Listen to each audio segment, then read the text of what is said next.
Welcome to the Western Bell podcast series, with talks on traditional spiritual teaching and its application in the world today. The intention of this series is to offer something useful for those who are drawn to study themselves and engage practice on the spiritual path. New talks are posted twice each month. The content of the talks is for informational purposes only and not to provide any kind of counseling, medical, or professional advice. This podcast is titled Cultivating Virtue, the Stoic Traits of Wisdom, Courage, Temperance, and Justice. The talk was given by Bandhu Dunham on March 15th, 2025 via Zoom. Bandhu is the author of Creative Life and an internationally recognized glass artist and teacher. In this talk, he discusses principles of Stoic philosophy that are universal, in that they offer a way into any spiritual practice and are aligned with all spiritual paths. Bandhu refers to the inspirational lives of individuals who cultivated Stoic virtues, including the Roman Emperor Marcus Aurelius and the concentration camp survivor Viktor Frankl. He reads and comments on pithy quotes of Stoic philosophy which are useful to reflect on, and which have to do with developing an inner citadel by maintaining character and integrity regardless of outer circumstance. If there is benefit in this talk for you, please consider sharing the link to it or writing a review on social media or on one of the podcast platforms. Bandhu Dunham. Stoicism was a philosophy that was started in the 4th century BC by a guy named Zeno, a Greek philosopher named Zeno. And he started putting these ideas together. The name Stoicism derives from the Greek word for porch, painted porch, where Zeno would meet with people and have his conversations. And then a succession of other philosophers enriched and built upon Stoicism, codified it a little bit and did some writing and so on. It developed into really quite a philosophical school that was very important in Greece and Rome. It was followed by a lot of the elites in the Roman government, Roman Empire government, culminating with Marcus Aurelius, who was actually a philosopher king. Those didn't come up in the world very much, but he was a philosopher king. He really practiced Stoicism and studied it and pursued it. And he was known as the last of the 5 good Roman emperors because there were a lot of really nasty Roman emperors. So he was known as one of the good ones. So I'm not a real scholar of Stoicism. I mean, I've done a little bit of studying of it, but my interest in Stoicism is how it relates to my own spiritual practice. And that's very much in line with the thrust of Stoicism, which is all about practicality. It's a very practical philosophy. A lot of Western philosophy, European Western philosophy, that some of us might be more familiar with, is kind of these mental mind games. So when people hear philosophy, they often think that's what you're talking about. Like in The Princess Bride, the Battle of Wits, when they're having the contest about with the iocane powder, if anyone remembers that scene, the poisoned drink, and they're trying to figure out which drink is poisoned. That's a battle of wits. You go back and forth and trying to be clever. Stoicism is not like that at all. Stoicism is much more practical. Musonius Rufus, who was an early Stoic, said, "Seek what is not simple and obvious by using the simple and obvious." So that's a common procedure in Stoicism, to take things at the most basic level, your experience at the most basic level, and use that as a jumping off point to explore deeper things about your own psyche and reality. Musonius Rufus also said philosophy's primary purpose is to reveal our shortcomings so we can overcome them. So Stoicism is very much about improving oneself, how to live a good life. There are 4 virtues, more cardinal virtues, that the Stoics are fond of expounding upon and investigating and trying to cultivate. I'll talk about those a little bit more in a second here. Stoicism has been popular with military leaders, soldiers, athletes also, because of the way it focuses on results and creating excellence in your field. That's really an emphasis of the Stoics. So some of the names you'll hear that I'll be quoting that you'll encounter if you look into Stoicism. Zeno, the founder I mentioned, 4th century BCE.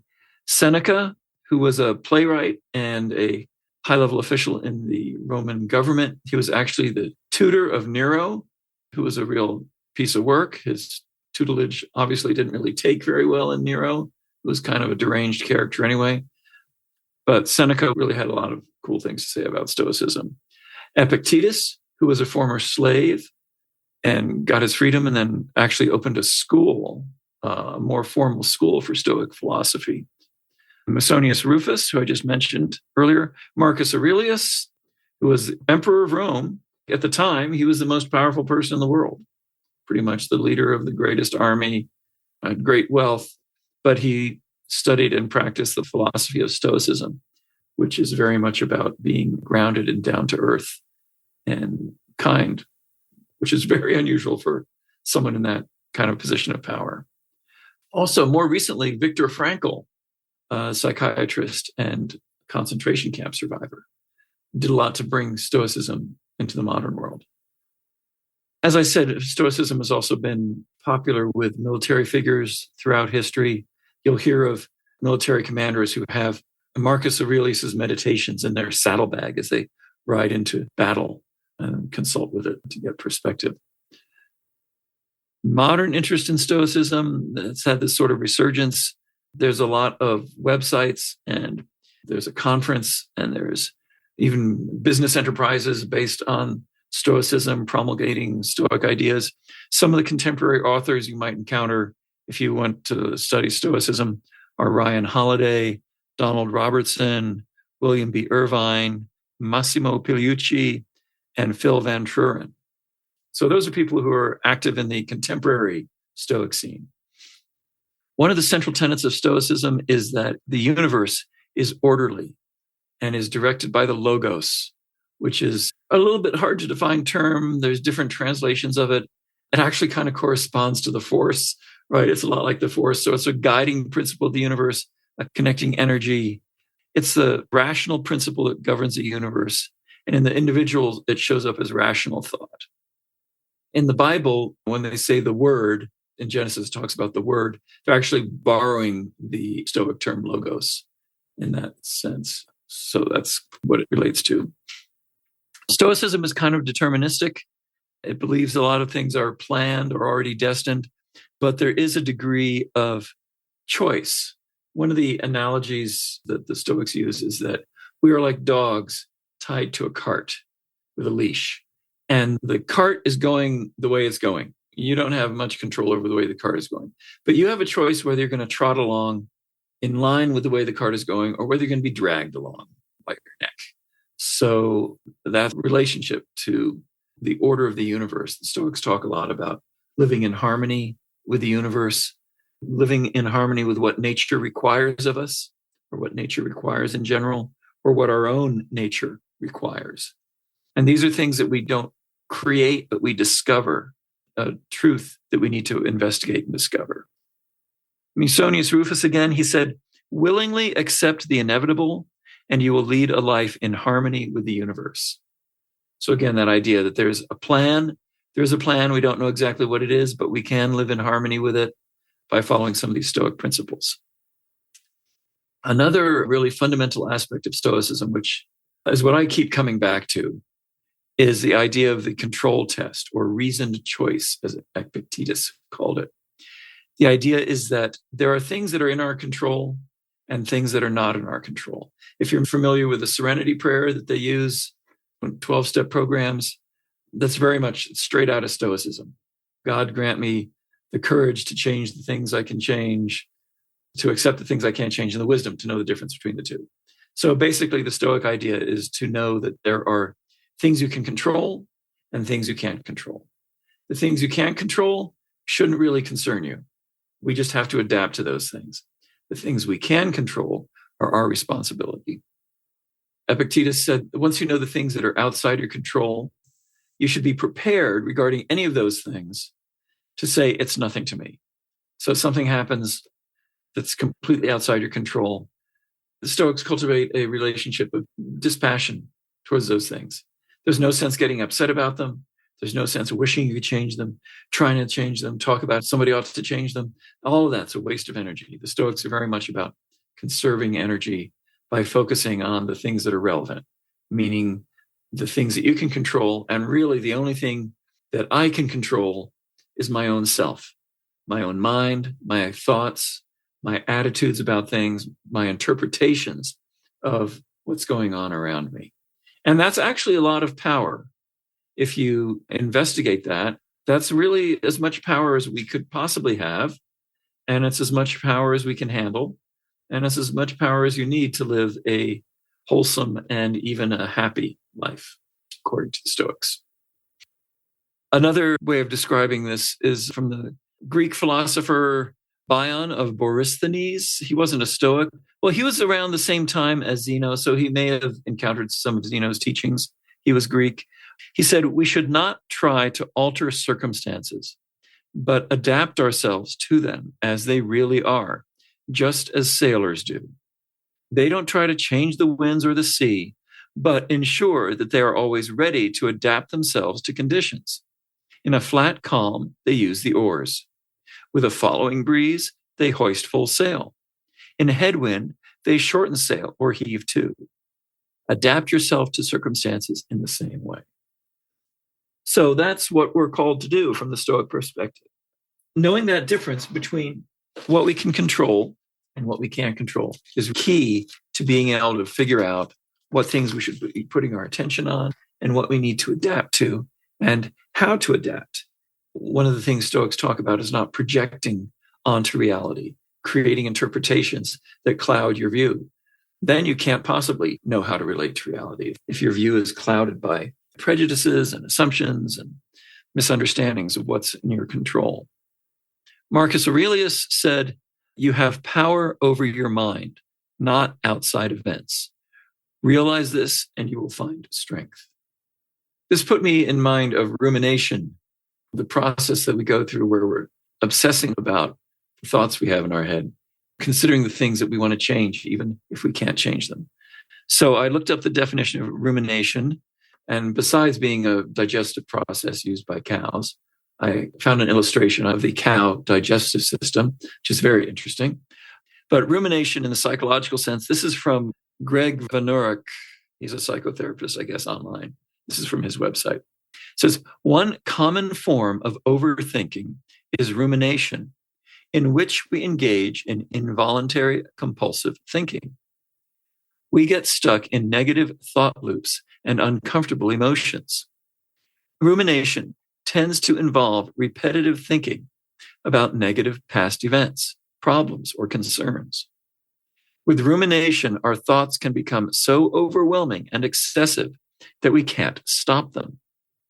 It's a dominant system of anxiety and depression, and it's also habit forming since we're laying down neural pathways in our brains when we do it.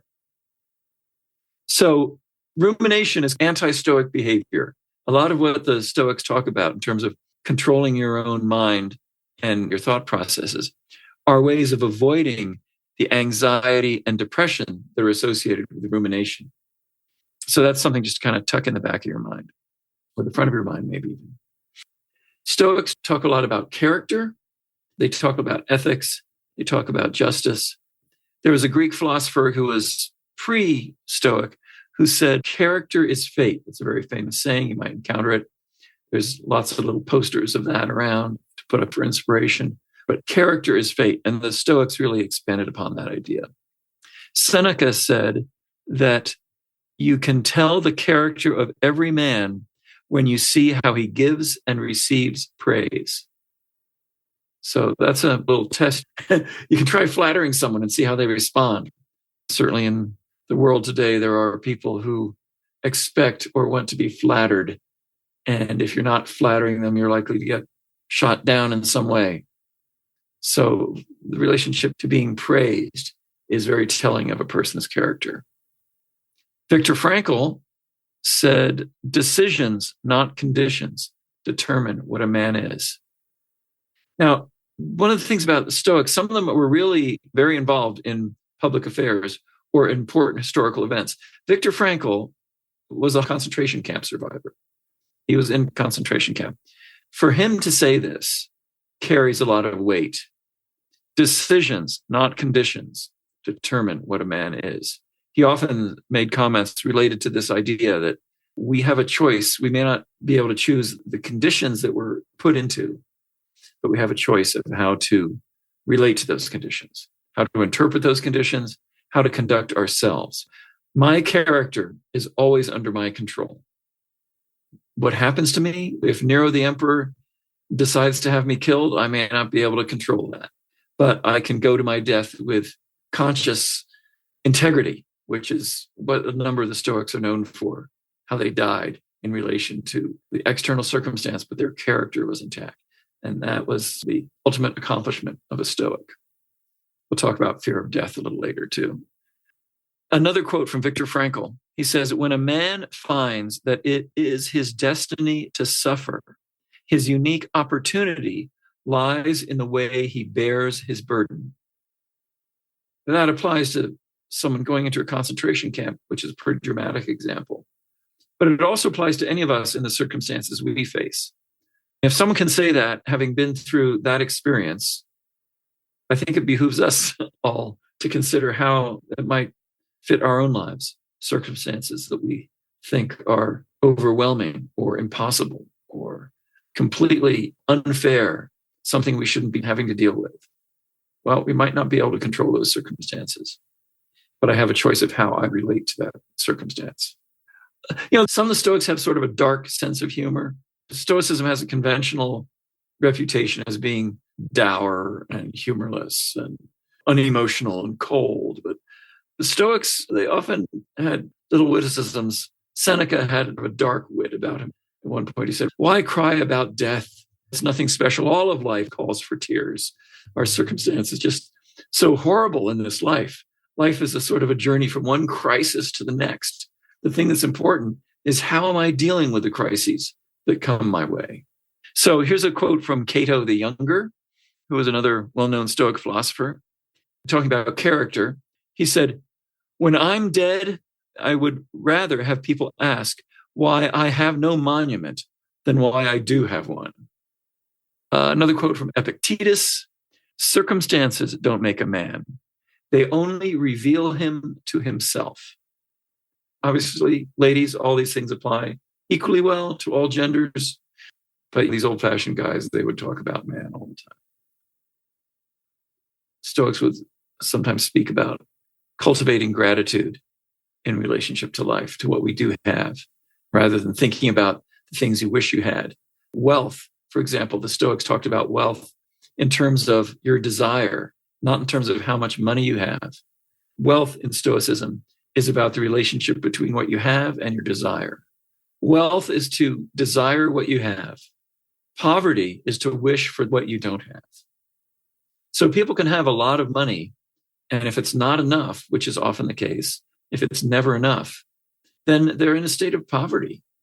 And you can have very little material goods, but be wealthy, just like Shirley Temple said in one of those old movies. She said, "Mommy and Daddy aren't poor, they just haven't any money." So I think the Stoics would very much agree with Shirley Temple in that case. But gratitude, it strikes me as a form of dignity. And one thing the Stoics are really about, I think, is dignity. They don't use that word so much, but everything they propose is about cultivating one's own dignity, your internal integrity. The Stoics talked about the inner citadel, which is like your inner fortress. Your being is contained within this fortress that you create by cultivating the Stoic virtues, so that no matter what happens to you outside, you could be killed, you could be tortured, but if you maintain your dignity, your integrity, if you cultivate your own presence, your own sense of being, and you stick with your principles, no matter what happens to you, you cannot be defeated. Stoics talk about being invincible, which doesn't mean you don't get killed, doesn't mean you don't get tortured, doesn't mean you don't get your money taken from you. You get exiled by the Roman emperor to live on some little island somewhere. That's not defeat. Defeat is to lose your character, to lose touch with your principles. I think it was Marcus Aurelius said that good fortune is not to have something bad happen to you. If something bad happens to you, You can say to yourself, what good fortune that this bad thing happened to me, but I did not lose my character. That's the Stoic measure of good fortune. It has nothing to do with what's going on in the circumstances of your life. It has to do with how well you are maintaining that inner citadel, your fortress of integrity. Again, talking about gratitude, Democritus, who was, again, I think a pre-Stoic philosopher, but this is very much a Stoic kind of statement. He said, an envious man pains himself as though he were an enemy. Stoics have these great one-liners. I've got a big list of them here categorized by subject, but the Stoics always have these great pithy one-liners. So we're going to talk about the Stoic virtues, since that's the subject of the talk, the title.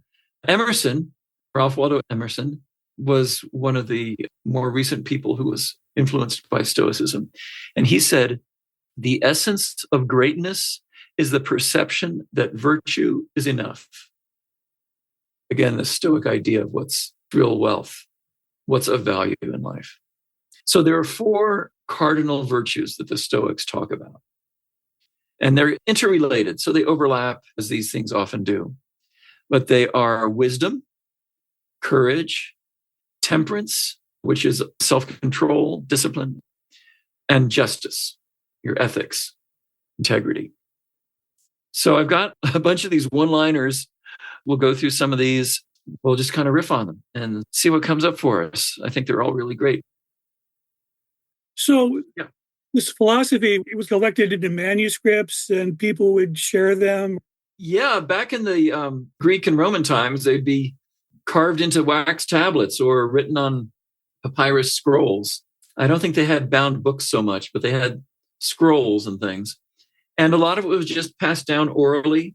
Some of the Stoics who are famous didn't do their own writing. Epictetus had a school, and a lot of the sayings of Epictetus that have come down to us are from one of his students who took notes. So there's that kind of thing. Stoics would give lectures, so people would take notes or pass things along. Marcus Aurelius, the Roman emperor, there's this book, Meditations.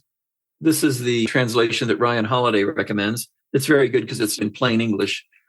But the Meditations of Marcus Aurelius are actually like a diary. He wasn't writing for our benefit. He was writing for himself.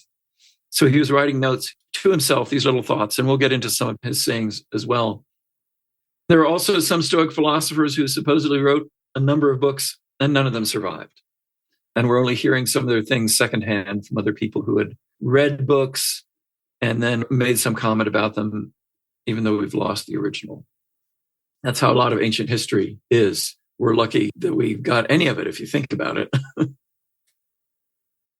This came from people who lived almost 2,000 years ago, I guess. So times were different and the culture was different. But what's the difference between Stoic practice and keeping a stiff upper lip and being in denial about your feelings? It seems like a masculine approach. Well, it certainly could be that. You can make it into that.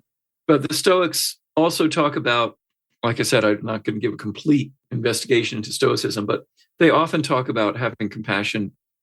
Like knowing your own feelings enables you to see clearly and relate to your experience clearly. So being in denial about your emotions is not something that the real Stoics would recommend, as far as I can tell.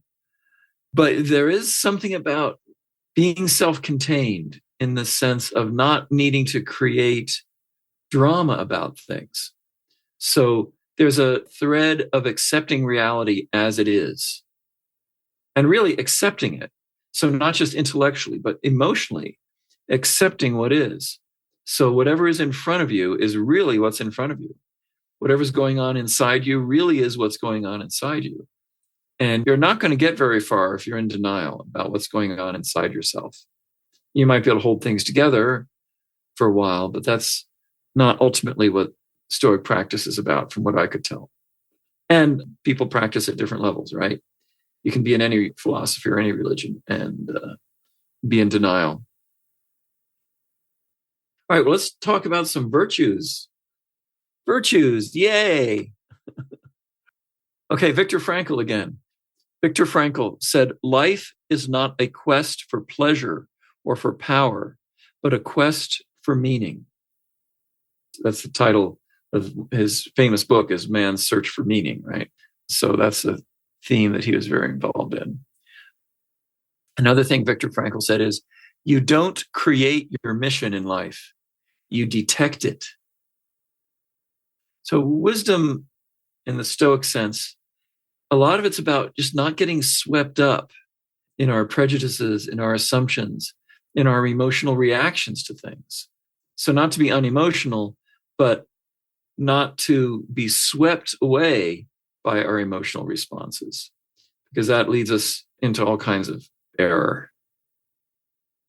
Marcus Aurelius said, you always have the option of having no opinion. This is a great one for the internet age. This one I feel should be emblazoned on all of our walls. And we like to think we know everything. We like to think we know enough to formulate a definitive opinion. I know exactly what's going on in the Middle East. I know exactly what's going on in Pakistan. Damn it, if people would just listen to me, it would all work out. Well, that's kind of ridiculous contention to think that I know everything that's going on in Afghanistan. You seen the videos where they show people a map of the world and ask them to identify a country, and they can't? It's a shocking percentage of the American public can't identify countries in other parts of the world. Anyway, we have the option not to have an opinion, to recognize, perhaps with some humility, that I don't really know enough to make a definitive statement about anything, any particular thing. Another quote from Musonius Rufus: reflect on how many things have happened that you didn't want, and yet they turned out for the best. Now, we're often full of opinions. No one in this room, of course, no one on the Zoom call or listening to the podcast, but we're often full of reactions and opinions about what's going on for us that, with the benefit of hindsight, we come to find that they're not what we thought they were. Seneca said that we suffer more in imagination than in reality. I believe it was Seneca also who said that he who worries before it is necessary worries more than is necessary. We love to worry, don't we? How many people love to worry? Raise your hands. I love to worry. The thing about worry is it's kind of a substitute for meaning. Have you noticed that? When I'm worried about something, it's like I'm creating this little world of meaning that I can invest my attention into. It's very meaningful, this thing that I'm worried about. It has consequences. It's unknown, so I'm speculating. What if this happens? What if that happens? The Stoics try to cultivate a different relationship to anticipating things. They had an exercise they would do. There are these little Stoic exercises, and one of them was what they called premeditatio malorum, or premeditation on evil, which means to anticipate things that might go wrong and realistically consider that these things could happen, especially if they're outside your control.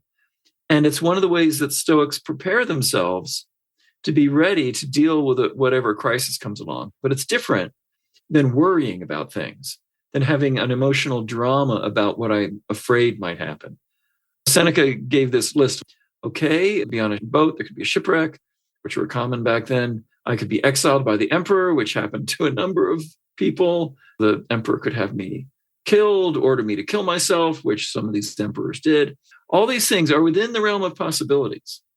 So the idea isn't to dwell on them in a negative emotional sense, but to realize that they are within the realm of possibility. When you recognize that they are within the realm of possibility, then they can be less of a shock when they actually happen to you. So that's one of the exercises of the Stoics.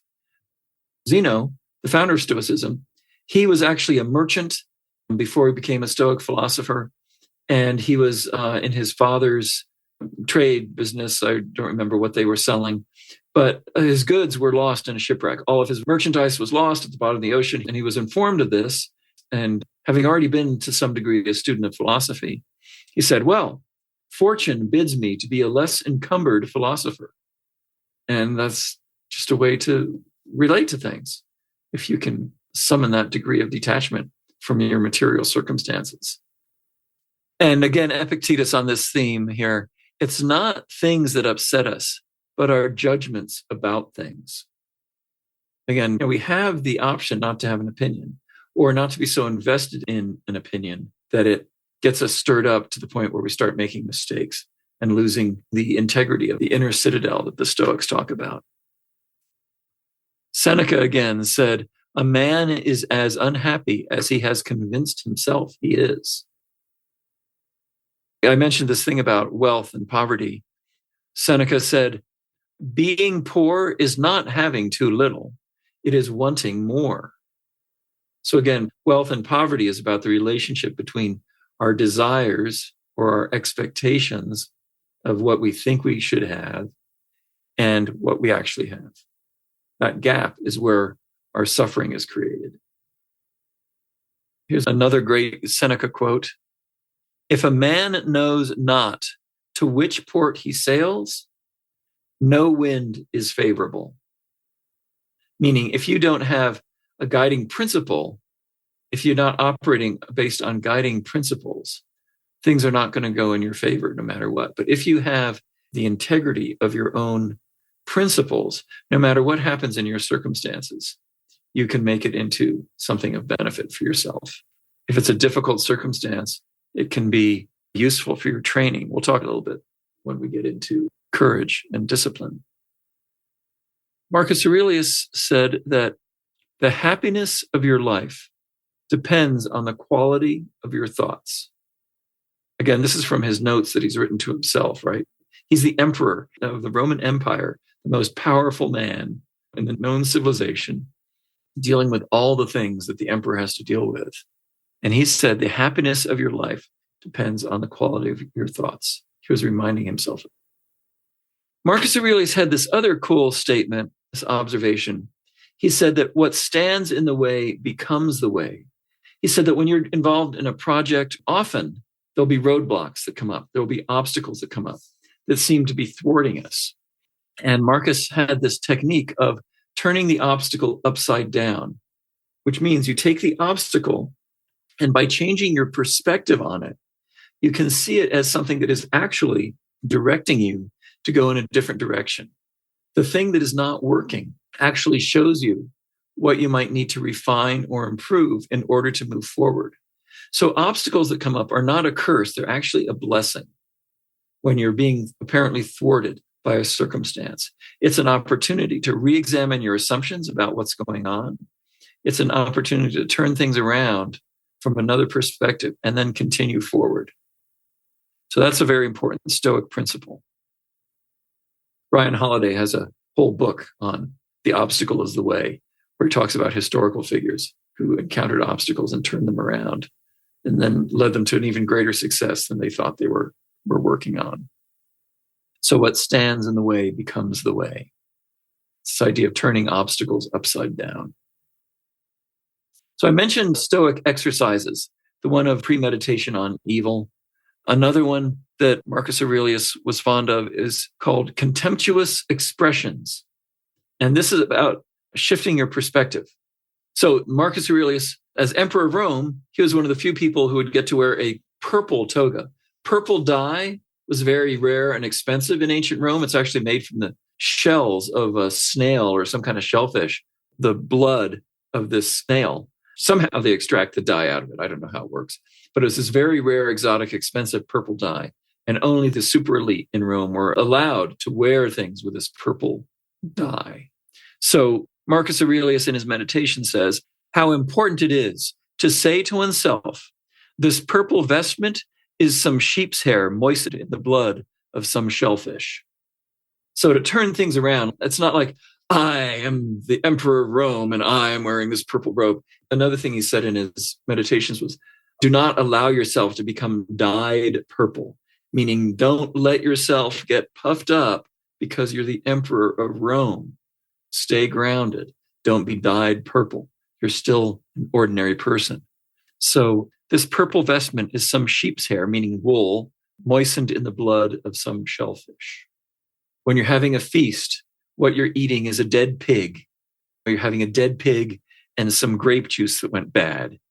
So just to put things in perspective, not to get caught in the grandeur of what we think we've got going on, but to cultivate that kind of humility and perspective. There's another Roman tradition. It wasn't, I don't think, necessarily from the Stoics. They'd have these big battles. The Roman generals would conquer the Visigoths or whoever they were conquering and enslaving them and bringing back all their wealth. They would have a triumph, which was like this big parade, the Arc de Triomphe in Paris. That was a takeoff on what they would do in Rome, where you'd have a big parade. The winning general would come through with the prisoners, probably the generals of the other army in chains or whatever, and all the wealth that had been captured. This big procession through the streets of Rome, and everyone was cheering and applauding and hailing the victorious general. And there was a guy whose job was to walk next to and behind the victorious general. And periodically, as this parade was going through Rome and everyone was cheering, he would periodically whisper in the general's ear, "Remember, you are mortal." That was his whole job. Just follow him along and say, "Remember, you are mortal," so he wouldn't get too puffed up. That's kind of a good practice. Some of our politicians could probably use that. So these contemptuous expressions, they're ways of turning things around to shift our perspective, to see things from a little bit more humble perspective. Okay, those are some thoughts on wisdom and perspective. Let's get into courage. Courage. Marcus Aurelius noted in his meditations, he wrote down, he said, "Today I escaped from anxiety, or no, I discarded it because it was within me in my own perceptions, not outside." So that's an important thing to remember about anxiety and all our emotional states. Is there something that's within us? It's not outside of us. As much as we think our emotions are caused by what's going on outside of us. You made me feel such and such. Really, it's our choice how we respond to every circumstance that comes our way. The Stoics are very, very strict on this point. No matter what happens to you, you always have the choice of how you interpret your circumstance. That's what makes a Stoic philosopher invincible. Not that you can't kill them, not that you can't torture them, not that you can't take all their possessions, but you cannot touch their character if a Stoic is practicing Stoicism, which is no small task, as you can see from some of these great one-liners. Another quote from Musonius Rufus: "The soul is trained for courage when we show patience under hardships." So courage is something we can cultivate by having patience under hardships. And another thing the Stoics said was that you start with small things. You can train yourself in small things, and that's how you build capacity for bigger things. So we all have small hardships in life. Somebody cuts us off in traffic. Somebody says something we don't like. The waiter messes up our order at the restaurant, spill ink on us, and whatever, things happen. If we cultivate patience in the face of hardship, we're starting to develop courage. It might not seem like a linear connection right away, according to the Stoics. That's actually what happens. We're building courage by cultivating patience under hardship. Epictetus said, "The trials that you face will introduce you to your strengths." That's a pretty useful thing to think about. I think we often think or wish or expect that life is about going from success to success. We become more comfortable the more successful we are in life. We become more powerful. Epictetus says, "The trials you face will introduce you to your strengths." The way we find out what we're made of is when we encounter difficult circumstances, be they small or large. I wish we all have only small discomforts and trials to experience, but whether they're small or large, they reveal things about our character. And the small ones are opportunities to cultivate strength of character for the bigger ones that we encounter from time to time. Another quote from Epictetus: "What ought one to say then as each hardship comes? I was practicing for this. I was training for this." So that's what a Stoic philosopher can do. That's the relationship they will have with hardships that come their way, because all the Stoic practices, the cultivation of the virtues, are all preparing oneself to face hardship so that we can rise to the occasion and meet hardship with a steady state of mind. There's a famous story about James Stockdale, who was an Air Force pilot in Vietnam, officer at some level, who was shot down, captured by the North Vietnamese, and he was familiar with Stoic philosophy. He said to himself as he was parachuting out of his plane into enemy territory, he said to himself, I am leaving the world of technology and entering the world of Epictetus, meaning that he was steeling himself for the experience of being captured by the enemy. And in fact, it was a pretty hellish experience. He was subjected to torture. We can read about his story at various places. Ryan Holiday likes to use it as an example of the courage of Stoic practice under really quite difficult circumstances. So courage, the Stoic practices are about cultivating courage in the face of difficulty. Death, the Stoics talk a lot about facing death, which is not surprising since it's something we all have to do. So there's a few comments about facing death. Seneca said, he who fears death will never do anything worthy of a man who is alive. So carpe diem, right? That's something skateboarders used to say, probably still do, in praise of other skateboarders who had special daring. They would say, oh, so-and-so, he's not afraid to die. And they're doing whatever crazy ramp tricks they're doing, or straight things, or jumping over crazy gaps. Epictetus said, I cannot escape death, but I can escape the fear of it. Again, this theme, you can't change the outer circumstances. You can't change your destiny. We're the dog tied by a leash to the cart. We can either trot alongside the cart or we can be dragged by our neck. So I cannot escape death, but I can escape the fear of it. I am in control of what's going on in my inner world. Marcus Aurelius said, it is not death that a man should fear, but he should fear never beginning to live. Another comment from Seneca about death, and this one I find really interesting. We look at death as in the future, but most death is already gone. Whatever time has passed is owned by death. So, we've already done most of the dying we're going to do in our life. If you're past the halfway point in your life, I think a lot of us here are. Most of your dying has already happened. Most of your days are dead and gone, which is an interesting way to look at it. The Stoics talk often about start your life this morning as if you died, and now you're getting a second chance at life. You get to start over. That's good fortune. And I forget who said it, but someone said, look at your life as if you've already lived life once and you did it wrong. Now you get to go back and do it over, meaning you start life again and do it right this time. In the fourth way, there's a thing about infinite recurrence that perhaps relates to that a little bit. This time I'm going to get it right, like Groundhog Day. This time I'm going to get it right. But the Stoics have a very realistic approach to that. Just see it as every day you're starting over. We're starting over each day.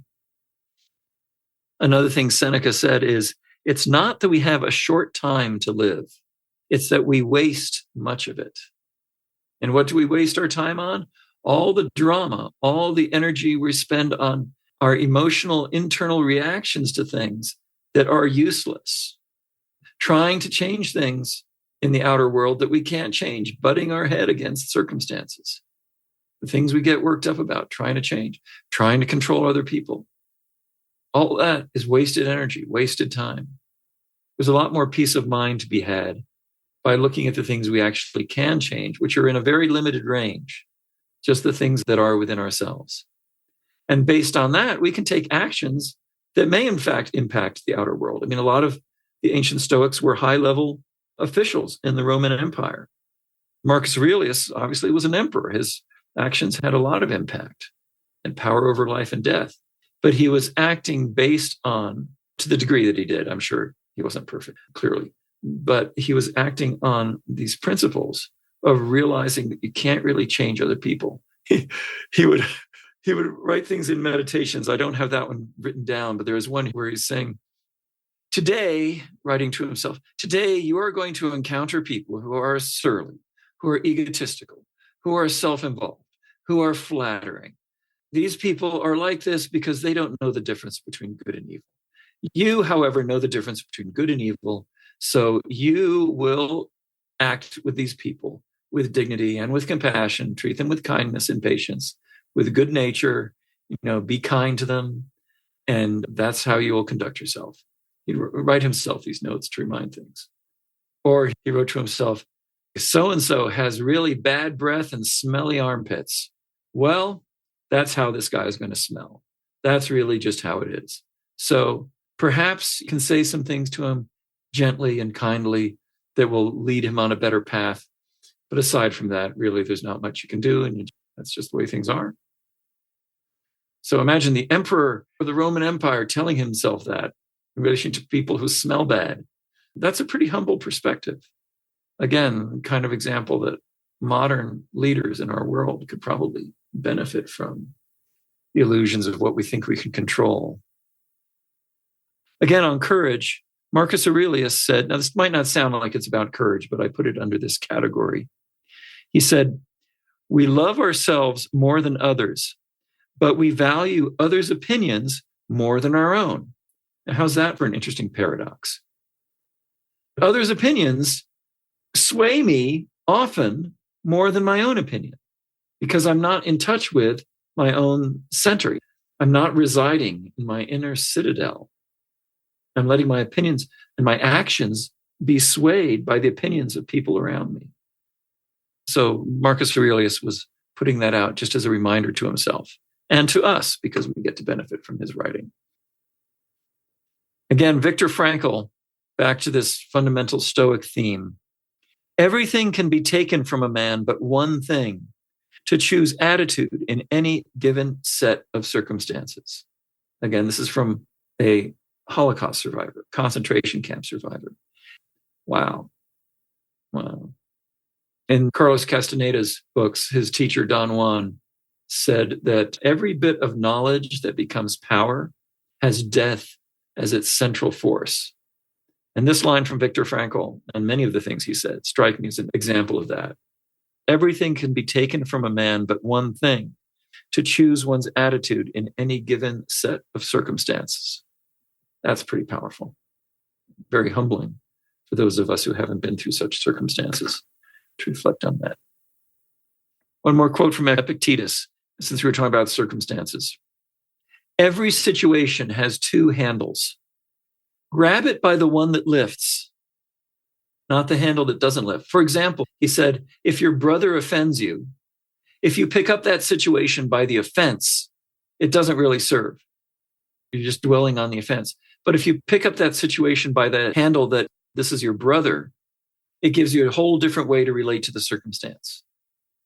Pick things up by the handle that lifts. Every situation has two handles.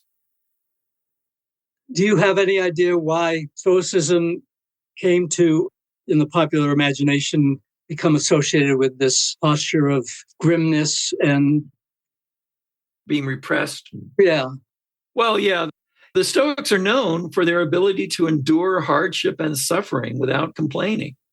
In general use, the term Stoic is for someone who is suffering something and puts up with it quietly, which can be a form of just suppression and being uncommunicative. But for the Stoics, that's a posture that one cultivates as a result of building inner strength, not of being in denial, not of being cold. But from the outside, if you're not familiar with the inner workings of Stoic philosophy, all you see is someone who's just not getting upset when there's something to be upset about. I think there's this thing to be upset about. What's going on? Why aren't you upset? What's wrong with you, right? The conventional perspective is, what's wrong with you? Why aren't you getting upset about this? Well, what's wrong with me is that I'm a Stoic. Well, that must be a bunch of bullshit. Well, maybe not. I've found that on a spiritual path, for me anyway, it's really an opportunity to listen to different approaches and to take what's valuable for me from that. to take something that's important from it and not necessarily swallow everything whole.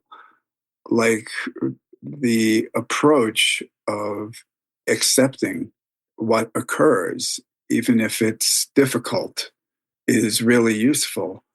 But also, I think pushing aside my feelings, and I'm not sure that that's what Stoics did, that doesn't seem to be the way. One of the quotes was that you can't escape death, but you can escape the fear of death. I'm not so sure. But to build some neuropathways so as to come more into acceptance and to work with that and with my own feelings as well, that's really useful. Yeah, well, there's that definition of courage, that courage equals fear plus action. So if you're courageous, doesn't mean that you're not feeling fear really, but it means that you're acting in the right way. You're fulfilling your duty as you see it, in spite of the fear. I think we all have a compass of knowing what the right direction to go in is, and to hold to that despite whatever feelings might be going on. That seems more realistic to me. Stoicism is apparently very realistic. Yeah, I'd say that's probably another way of saying the same thing, really. Stoics place a lot of emphasis on action. So it's not so much to deny your feelings, but not to let them interfere with doing the right thing. Well, yeah, for example, grief. I mean, I think that it's probably pretty unhealthy to not acknowledge feelings like that. Oh, yeah, yeah. Ryan Holiday likes to point out that Marcus Aurelius probably had a lot of grief in his life. He had like 13 children, all but 5 of whom died young. He had one son who lived to the point where he could pass on the throne to him. And that son, as good a man as Marcus Aurelius was, his son turned out to be a pretty twisted character as emperor. There are a lot of things that mess with you when you're in that position, right? And having all your brothers and sisters die in childhood was probably part of it. But anyway, Marcus Aurelius had a lot of grief in his life, for sure. If you think that you're not supposed to feel these things, that would be self-defeating, I would think. Yeah. But the thing is, like, when someone does something to you, you have a choice of whether you're going to feel injured by it or not. And if you're identifying with your inner self that is indestructible and immutable and invincible, you can give up the idea of being injured. You give up the feeling of being injured and that there will be no injury. So this is an ideal to strive for, I think. If someone hits my car, if I'm really identified with my car, I'm going to be very upset. If I'm not identified with my car, someone hits my car, it's just my car got hit. It's got a ding. What if I related to everything in myself and my life that way? There's something very powerful in that. It's not the same as repressing emotion. Well, I would think that you also cultivate the ability to relate to things this way over time and with practice. It's like in the Christian tradition, when it's talked about love your neighbor, maybe that's not something that you can just do first time. Maybe it takes years and decades of practice to be able to have that be real in some way. Yeah. I think a key element of this is a knowledge that the only thing that you can know for certain is that you know nothing for certain. Yeah, I think that can be a useful perspective. And like that quote earlier that I mentioned, how many things in life happen to you that you thought were terrible, and then later on it turns out to have been for the best? What might be going on right now that I think is terrible that might turn out to be for the best in some way that I don't understand? Like the old Hasidic story, I think, about the farmer and his son, and his son finds a horse and he brings the horse home, and the neighbors say, "Oh, your son found a horse. Good for you." And the farmer says, "Oh, we'll see." And then his son is riding the horse and falls off the horse and breaks his leg. And the neighbors are like, "Oh my God, what happened? This is terrible. Your son broke his leg." And then the guy says, "Well, we'll see." And then after that, the king comes and takes all the able-bodied young men off to the army. They all go to war. They all get killed. And the neighbors say, "Oh my God, you're so lucky. Your son wasn't in the army, didn't get killed." He says, "Well, we'll see." And the story goes on like that. We think we know. We think we know, but we really don't. We can only approximate. But the thing is, if you live according to these principles, the Stoic virtues of wisdom, courage, self-control, temperance, and justice, you are far less likely to make the kind of mistakes that people tend to make. So even if you have some error in judgment, you can correct it, or it's not going to be so extreme, like thinking you know it all and then wiping out everybody in the village because you know better. So these 4 virtues, they really offer a way into any spiritual practice that I've ever encountered. None of these virtues are contradictory to any spiritual path. It's just a matter of knowing how they apply in that circumstance. But these principles are universal. Do you know if Frankl was self-identified as a Stoic, or is this a label that was given? Well, actually, one of these websites, as I recall, I think that they mentioned that Frankl is really known for bringing Stoicism into the modern age, not all by himself, but pointing to those principles, because he said a lot of things that are really straight Stoic teachings. He invented logotherapy. That sounds like it might have to do with the logos that the Stoics talked about. So, well, it has to do with meaning. In his terms, logos was synonymous with meaning. Yeah, in line with Man's Search for Meaning, the title of his book. Viktor Frankl said, life is never made unbearable by circumstances, but only by lack of meaning and purpose. That sounds like logotherapy, maybe. Marcus Aurelius said to himself, again, but for our benefit, if a circumstance is endurable, then endure it. Stop complaining, even to yourself. This is the emperor. This is the emperor of Rome saying this to himself. What a role model. Well, a few more quotes about self-control, temperance. Seneca said, the most powerful man is he who has himself in his own power. Epictetus said, any person capable of angering you becomes your master. He also said, if someone succeeds in provoking you, realize that your mind is complicit in the provocation. So that's another way of saying we have control over our inner state. Zeno may have said it first, but Epictetus quoted him and said, we have 2 ears and 1 mouth so that we can listen twice as much as we speak. Right? That one we've all heard before. One more from Seneca. The greatest remedy for anger is delay. Count to 10, right? That's how we do that. Everyone's familiar with that practice. When you're angry, count to 10 before you say that thing that you're going to regret saying later. What is it? Somebody said, the thing said in anger is going to be the greatest speech that you will ever regret. So best to pause a minute, catch your breath, maybe count, do whatever. At a little more length, Marcus Aurelius said, the first step, don't be anxious. Nature controls it all. And before long, you'll be no one, nowhere, like Hadrian, like Augustus, meaning previous emperors, long dead. The second step, concentrate on what you have to do. Fix your eyes on it. Remind yourself that your task is to be a good human being. Remind yourself what nature demands of people. Then do it without hesitation and speak the truth as you see it, but with kindness, with humility, without hypocrisy. They don't make emperors like that anymore. They really don't. Zeno said that well-being is realized in small steps, but it is truly no small thing. Marcus Aurelius said we should discipline ourselves in small things and from these progress to things of greater value. Publilius Syrus said, rivers are easiest to cross at their source. If you've ever caught yourself developing a bad habit, it's much easier to change course, to cross that obstacle.